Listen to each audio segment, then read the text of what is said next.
तो चलिए एक बार फिर से आप सभी का स्वागत है दोस्तों हमारे यूट्यूब चैनल पे। दोस्तों आज की इसमें बात करने वाला है class 11th political science chapter number first, और चैप्टर का नाम हमारा है संविधान क्यों और कैसे। दोस्तों इस चैप्टर से जितने भी महत्वपूर्ण प्रश्न बनेंगे सभी प्रश्नों को हम लोग देखेंगे और बारीक से प्रश्नों को समझने का प्रयास भी करेंगे दोस्तों, ठीक है। तो आज हम लोग MCQ टाइप्स क्वेश्चन करने वाले हैं, ठीक है। तो बिना देर के वीडियो को स्टार्टिंग करते उससे पहले जितने भी छात्र छात्राएं हमारे चैनल को सब्सक्राइब कर लें, ठीक है। चलिए भाई आज का पहला प्रश्न की बात करूं, क्वेश्चन पूछा जा रहा है कि संविधान सभा का अध्यक्ष कौन है। दोस्तों संविधान सभा का अध्यक्ष ना वो डॉक्टर राजेंद्र प्रसाद है दोस्तों, ठीक है। तो ऑप्शन नंबर जो फर्स्ट आपको देखने को मिलता है डॉक्टर राजेंद्र प्रसाद, वो आपका सही से उत्तर होगा दोस्तों, ठीक है। प्रश्न ऐसा भी पूछ सकता है कि संविधान सभा का स्थायी अध्यक्ष कौन है। दोस्तों स्थायी अध्यक्ष जो है ना वो डॉक्टर राजेंद्र प्रसाद जी हैं। अगर पूछ लिया जाए अस्थायी तो अस्थायी बोलना दोस्तों आपको डॉक्टर सच्चिदानंद सिन्हा, ठीक है। तो क्या बोलेगा दोस्तों, अगर स्थायी पूछा जाए परमानेंटली कौन थे तो वो डॉक्टर राजेंद्र प्रसाद, अगर अस्थायी पूछा जाए तो आप बोलिएगा डॉक्टर सच्चिदानंद सिन्हा। इसके बाद दोस्तों पूछ सकता है कि भाई डॉक्टर राजेंद्र प्रसाद कब बने अध्यक्ष, तो आप बोल सकते हैं 11 दिसंबर 1946 को, ठीक है। चलिए क्लियर। तो नेक्स्ट क्वेश्चन, इसके बाद क्वेश्चन सेकंड पूछा जा रहा है कि संविधान सभा के लिए चुनाव कब संपन्न हुआ। भाई चुनाव जो संपन्न हुआ था 1946 में दोस्तों, तो राइट आंसर ऑप्शन जो दो आपको देखने को मिलता है 1946 वो हो जाएगा दोस्तों, ठीक है। चुनाव कब संपन्न हुआ 1946 को। नेक्स्ट क्वेश्चन दोस्तों थर्ड क्वेश्चन पूछा जा रहा है आप सभी का कि भारतीय संविधान कब लागू हुआ। दोस्तों हमारा जो संविधान है ना वो जो लागू हुआ था 26 जनवरी 1950 को हुआ था दोस्तों, आप सभी को पता होना चाहिए संविधान जो लागू हुआ था 26 जनवरी 1950। लेकिन क्वेश्चन पूछ सकता है भाई कि संविधान बन के तैयार कब हुआ। दोस्तों हमारा जो संविधान बन के तैयार हुआ ना वो 26 नवंबर 1949 को हो गया था दोस्तों, ठीक है। संविधान बन के तैयार कब हुआ 26 नवंबर 1949 दोस्तों, ठीक है। लेकिन लागू किया गया था 26 जनवरी 1950 को, ठीक है। आपको बताना है लागू कब किया गया था 26 जनवरी 1950, लेकिन तब तैयार कब हो गया था 26 नवंबर 1949 को। क्लियर। तो चलिए इसके बाद क्वेश्चन आप सभी का पूछा जा रहा है दोस्तों कि भारतीय संविधान को अपनाया गया। भाई भारतीय संविधान को किसके द्वारा अपनाया गया, भारतीय संसद द्वारा, भारतीय संविधान द्वारा, ठीक है, यानी कि भारतीय संविधान सभा द्वारा या तो फिर गवर्नर जनरल द्वारा। दोस्तों आप सभी का जो क्वेश्चन का आंसर होगा ना भारतीय संविधान सभा द्वारा, ठीक है। तो आपका ऑप्शन नंबर जो दो देखने को मिलता है वो होगा यहाँ पे होना चाहिए भारतीय संविधान सभा, ठीक है। चलिए तो आपका ऑप्शन नंबर बी होगा दोस्तों, ठीक है। चलिए इसके बाद क्वेश्चन पूछा जा रहा है पांचवा नंबर की संविधान सभा के द्वारा संविधान निर्माण में कुल कितना समय लगा। दोस्तों संविधान बनने में जो समय लगा बहुत ही ज़्यादा महत्वपूर्ण प्रश्न है। संविधान बनने में समय लगा था दोस्तों 2 वर्ष 11 माह 18 दिन, ठीक है। थोड़ा सा टाइपिंग मिस्टेक हुआ दोस्तों, आपको बताना है जो हमारा संविधान बनने में समय लगा ना 2 वर्ष, ठीक है, 2 ईयर्स लग गए हैं, और महीना कितना लगा 11 मंथ, ठीक है, 11 महीना और 18 दिन, डेज कितने लगे 18 दिन, ठीक है। तो पूरा जो हमारा संविधान बनने में समय लगता है 2 वर्ष 11 महीना 18 दिन, ठीक है। 2 वर्ष 11 महीना 18 दिन आपको बताना है दोस्तों, ठीक है। संविधान बनने में कितना समय लगा 2 वर्ष 11 महीने और 18 दिन, लगभग 3 वर्ष आप बोल सकते हैं। भाई इसकी खर्च की बात करूं तो लगभग 64 लाख रुपया खर्च आया था दोस्तों। कितना खर्च बताइएगा आप, 64 लाख रुपया खर्च आया था। पूरा अगर पूछा जाए तो कितना खर्च हुआ था आप लोग बोलिएगा 63,96,729 रुपये दोस्तों। कितना बोलेगा 63,96,729 रुपये, लगभग में बात करूं तो 64 लाख रुपया खर्च हुआ था दोस्तों, और समय लग गया था 2 वर्ष 18 माह और, ठीक है, सॉरी 11 माह और 18 दिन। क्लियर। तो चलिए इसके बाद क्वेश्चन भैया आप पूछा जा रहा है छठा नंबर की किस दल ने संविधान सभा की बैठक का बहिष्कार किया। भाई कौन सा दल ने संविधान सभा की बैठक का बहिष्कार किया था आपको पता होना चाहिए, वो किया था मुस्लिम लीग दोस्तों, ठीक है। तो मुस्लिम लीग कहाँ पे है, देखिए ऑप्शन नंबर 3 आप देख पा रहे होंगे दोस्तों, मुस्लिम लीग, ठीक है, ऑप्शन नंबर 3 इन्होंने बहिष्कार किया था। क्लियर। तो चलिए जितने भी प्रश्न देख रहे हैं सारा का सारा इंपॉर्टेंट है दोस्तों, एक भी क्वेश्चन मिस मत कीजिएगा, एक भी क्वेश्चन स्किप नहीं कीजिएगा, सारे इंपॉर्टेंट क्वेश्चन आपके पास, ठीक है। चलिए इसके बाद क्वेश्चन पूछा रहा कि भारतीय संविधान किस प्रकार का संविधान है। देखिए हमारा जो संविधान है ना वो लिखित और विस्तृत संविधान है, ठीक है, और विश्व का सबसे बड़ा लिखित संविधान है, ठीक है। तो आप बोल सकते हैं हमारा जो संविधान है वो लिखित और विस्तृत है। ठीक है, ये ना तो ज़्यादा कठोर है ना ही ज़्यादा लचीला भी है, ऐसे भी आप बोल सकते हैं। क्लियर। चलिए इसके बाद नेक्स्ट, इसके बाद क्वेश्चन पूछा जा रहा है कि संविधान की प्रस्तावना को भारत की राजनीतिक जन्म कुंडली किसने कहा। भाई हमारा जो प्रस्तावना है, आपने पढ़ा होगा प्रस्तावना दोस्तों, बुक में जो दिया होता है फर्स्ट में ही, हम भारत के लोग भारत को, तो ये जो हमारा प्रस्तावना है, ठीक है, प्रस्तावना को राजनीतिक जन्म कुंडली किसने कहा। कई परीक्षाओं में ये प्रश्न पूछा गया है दोस्तों।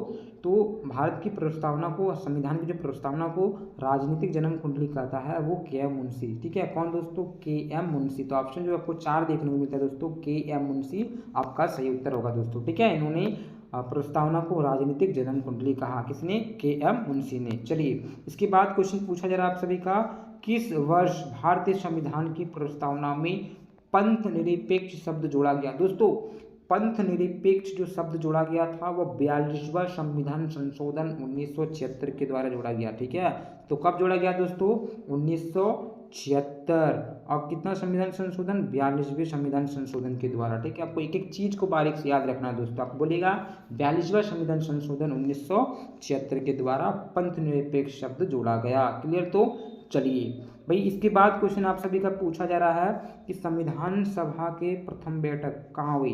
भाई संविधान सभा का जो फर्स्ट बैठक हुआ था ना, वो 9 दिसंबर 1946 को हुई थी दोस्तों। आपको पता होना चाहिए 9 दिसंबर 1946 को हुआ था और दिल्ली में हुआ था दोस्तों। समय था 11 बजे, दिन था सोमवार। ठीक है, याद रखना है, संविधान सभा का जो प्रथम बैठक हुआ था वो दिल्ली में हुआ था दोस्तों, 9 दिसंबर 1946 को, सोमवार का दिन था। ठीक है, चलिए इसके बाद क्वेश्चन में बात करूं, क्वेश्चन पूछा गया 11वां नंबर की, किसने संविधान सभा में 13 दिसंबर 1946 को उद्देश्य प्रस्ताव पेश किया। भाई 13 दिसंबर 1946 में सबसे पहले तो आपको याद रखना है उद्देश्य प्रस्ताव पेश किया गया, तो किसने किया, तो 13 दिसंबर 1946 में जो उद्देश्य प्रस्ताव पेश किए थे दोस्तों, तो पंडित जवाहरलाल नेहरू ने किए थे। ठीक है, तो आप बोलेगा पंडित जवाहरलाल नेहरू ने उद्देश्य प्रस्ताव पेश किया। ठीक है, वही चल के आगे हमारा उद्देशिका बनता है, तो ऑप्शन नंबर बी हो जाएगा दोस्तों। ठीक है, ठीक है, कब बोलेगा, 13 दिसंबर 1946 उद्देश्य प्रस्ताव पंडित जवाहरलाल नेहरू। बारीक से क्वेश्चन को अभी याद कर लेना है, एक बार वीडियो को देखिए, पुनः एक बार देख लीजिए, बारीक से उतार लीजिए, आपका माइंड में सेट हो जाएगा और यही प्रश्न आपकी परीक्षा में भी देखने को मिलेंगे। इसके बाद क्वेश्चन 12वां नंबर पूछा जा रहा है कि डॉक्टर भीमराव अंबेडकर जो थे ना, वो किस समिति के अध्यक्ष थे। तो दोस्तों डॉक्टर भीमराव अंबेडकर जो थे ना, वो प्रारूप समिति के अध्यक्ष थे। ठीक है, कौन सा समिति दोस्तों, प्रारूप समिति। तो ऑप्शन 1 में ही आपको देखने को मिलता है दोस्तों, प्रारूप समिति, right answer option number first. चलिए इसके बाद क्वेश्चन पूछा जा रहा है आप सभी का कि भारतीय संविधान सभा के उद्घाटन अधिवेशन की अध्यक्षता किसने की। भाई दोस्तों भारतीय संविधान सभा का उद्घाटन अधिवेशन का जो अध्यक्षता करते हैं वो डॉक्टर सच्चिदानंद सिन्हा करते हैं, जो कि अस्थायी अध्यक्ष रहते हैं दोस्तों, आपको मैंने बताया था ऊपर में। तो डॉक्टर सच्चिदानंद सिन्हा दोस्तों, ऑप्शन नंबर आप 3 देख पा रहे होंगे, वो आपका राइट आंसर हो जाएगा दोस्तों। क्लियर, तो डॉक्टर सच्चिदानंद सिन्हा। क्लियर, तो चलिए इसके बाद क्वेश्चन आप सभी का पूछा गया है 14वां नंबर कि भारतीय संविधान सभा का गठन, ठीक है, निम्न में से किस योजना की सिफारिश पर, ठीक है, आधारित है।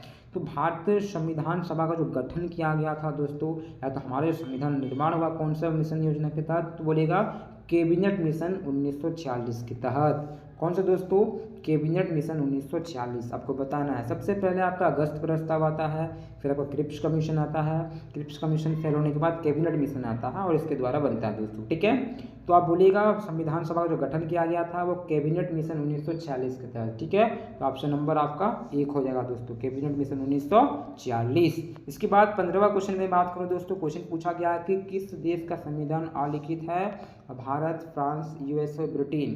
दोस्तों अलिखित पूछा गया है, यानी कि लिखा हुआ नहीं है, तो आपका हो जाएगा दोस्तों ऑप्शन नंबर फर्स्ट, ब्रिटेन। इसके बाद क्वेश्चन आप सभी का पूछा जा रहा है दोस्तों, भाई भारतीय संविधान की प्रस्तावना के अनुसार भारत की सर्वोच्च सत्ता किसमें निहित है। भाई संविधान की प्रस्तावना के अनुसार सर्वोच्च सत्ता जो है ना वो किसके पास है, तो सारी जनता के पास है दोस्तों। ठीक है, तो ऑप्शन नंबर फर्स्ट हो जाएगा, जनता। ठीक है, पब्लिक। इसके बाद तो अब बात करेंगे 17वां नंबर प्रश्न। दोस्तों प्रश्न पूछा जा रहा है कि संविधान सभा की पहली बैठक कब हुई। दोस्तों संविधान सभा की पहली जो बैठक हुई दोस्तों वो 9 दिसंबर 1946 को। दोस्तों कब? 9 दिसंबर 1946 पहली बैठक। इसके बाद तो दूसरा जो बैठक होता है दोस्तों 11 दिसंबर, उसका 2 दिन बाद ही होता है। फिर उसका अगला जो बैठक तीसरा बैठक होता है वो 13 दिसंबर 1946, यानी कि 9 दिसंबर 46 को पहला, फिर 11 दिसंबर 1946 को दूसरा बैठक, तीसरा बैठक 13 दिसंबर 1946। इस प्रकार से होता है आपका 3 बैठक, और भी बैठकें चलती है। ठीक है, अंतिम जो बैठक होता है वो आपका 24 जनवरी 1950 तक चलता है दोस्तों। ठीक है, 24 जनवरी 1950 तक अंतिम बैठक चलता है। बात करूँ 18वां नंबर प्रश्न पूछा गया है कि भाई किसने कहा कि भारतीय संविधान वकीलों का स्वर्ग है। दोस्तों भारतीय संविधान वकीलों का स्वर्ग है, ये कहा प्रोफेसर आइवर जेनिंग्स ने। किसने? Professor Ivor Jennings. तो ऑप्शन जो थर्ड दिख रहा है वो आपका राइट आंसर होगा दोस्तों। क्लियर? तो इसके बाद क्वेश्चन पूछा जा रहा कि संविधान सभा के अस्थायी अध्यक्ष कौन थे। दोस्तों संविधान सभा के जो अस्थायी अध्यक्ष थे वह थे डॉक्टर सच्चिदानंद सिन्हा। ऑप्शन नंबर 4 जो आपको देखने को मिलता है डॉक्टर सच्चिदानंद सिन्हा, वो आपका सही उत्तर होगा दोस्तों। क्लियर? इसके बाद बात करो दोस्तों आज का आखिरी प्रश्न, अंतिम प्रश्न, 20वां प्रश्न की प्रश्न पूछा जा रहा है कि भाई संविधान, ठीक है, भारतीय संविधान की विशेषता क्या है। संविधान की विशेषता बताना आपका। तो हमारा जो भारतीय संविधान है ना दोस्तों वो विश्व का सबसे बड़ा लिखित संविधान है। ठीक है, ठीक है। उसके बाद बोलेगा आप कि ये ना तो अधिक लचीला है और ना ही अधिक कठोर। ठीक है। फिर तीसरा जो है आप बोल सकते हैं कि दुनिया का सबसे सफलतम संविधान है, यानी कि राइट आंसर ऑप्शन नंबर जो 4 दिख रहा है उपरोक्त सभी, यानी कि इनमें से सभी होगा दोस्तों। ठीक है, जो भारतीय संविधान है वह विश्व का सबसे बड़ा लिखित संविधान है, ये ना तो अधिक कठोर है ना ही अधिक लचीला है और दुनिया का सबसे सफलतम संविधान है।